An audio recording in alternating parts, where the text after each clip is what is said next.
Quem mandou foi a Alessandra, que mora em Marília, São Paulo. Padre Fábio, em primeiro lugar, li o seu livro, gostei muito, porque aprendi muito com ele. Padre, é certo fazer promessa? E quando elas não são pagas, o que pode acontecer? Pois fiz uma, fui atendida, mas não paguei a promessa até hoje que eu fiz. Um abraço de toda a minha comunidade. Olha, minha filha, eu não sei não, eu não costumo fazer promessa não, sabe por quê? Às vezes a promessa, ela nos lembra um pouco o mercado, né? Parece que Deus está ali querendo que a gente faça alguma coisa para agradá-lo. Eu acho que não é bem assim. Eu acho que tudo o que Deus faz por nós é de graça. Voltamos até o início do programa, graças, né? É interessante isso na teologia, porque o tratado da graça é o tratado que identifica quem Deus é. Deus é gratuito e o tempo todo Ele delibera inúmeras graças sobre nós. Quando a gente faz uma promessa, então eu prometo, meu Deus, que se o meu filho passar no vestibular, eu vou à Aparecida acender uma vela. Eu não acredito que o filho passe no vestibular porque foi feita a promessa. O filho passa no vestibular é porque ele levou a sério os estudos.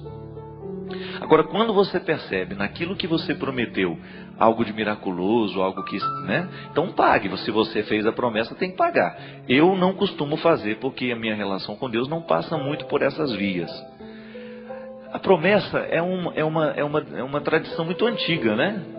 Hoje a gente quase não escuta mais falar disso, né? Fiz uma promessa, tinha até aquela música, eu fiz promessa para que Deus mandasse chuva para cair na minha roça. Não tinha isso, né? É bonito, chama pingo d'água. A promessa, ela está dentro de um contexto religioso, mais devocional. Não é que a gente tem que perder isso, mas a gente tem que aprimorar a nossa fé. Talvez seja muito mais interessante você viver o seu esforço, aquele esforço que cabe em tudo na vida, e sem ele a vida não dá certo, para você receber a graça de Deus, que está sempre beneficiando. Agora, se fez a promessa, eu acho que você tem que pagar. Outro dia eu até estava escutando uma amiga minha que contou uma mentira, que tinha feito uma coisa lá, e a mãe dela fez uma promessa para ela pagar. Falou, pelo amor de Deus, não venha fazer promessa para eu pagar, não. Se você fez a promessa, que pague você, né? Agora, eu não vou ficar pagando a promessa porque você fez. Enfim, a gente tem que descobrir aquilo que na religião tem sentido. Eu, particularmente, volto a dizer, eu creio que a nossa fé precisa ser um pouquinho mais madura. Deus não é um negociante com quem você faz, olha, meu Senhor, se você fizer isso para mim, eu vou te agradar desse jeito. Não. Eu acho que a relação bonita é a relação de gratuidade. Você deve saber que com criança, às vezes a gente precisa ficar fazendo isso, não é? A criança, se você não promete para ela um presente, ela não se comporta. Veja bem que a criança ela é infantil. Então, para ela assimilar um valor, ela precisa de estímulos. Agora, depois que amadurece e que vira adulto, a criança não precisa de estímulos para agir bem. Ela sabe que ela precisa estudar, porque estudar é um valor.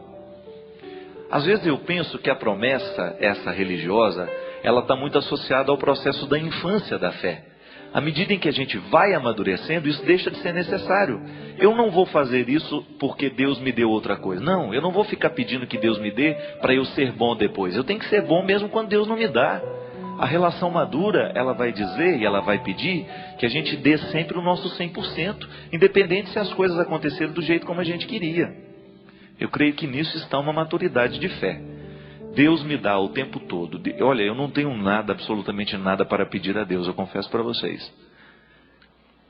Até faço uma distância, né? Será que eu tenho que rezar por aquele outro que precisa se converter? Tem, mas se ele não reza, se ele não faz o esforço dele também, as coisas não vão acontecer.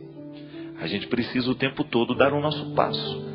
E essa maturidade na fé faz com que a gente compreenda Deus de maneira mais livre também, né? Porque às vezes a gente escuta falar cada absurdo de Deus.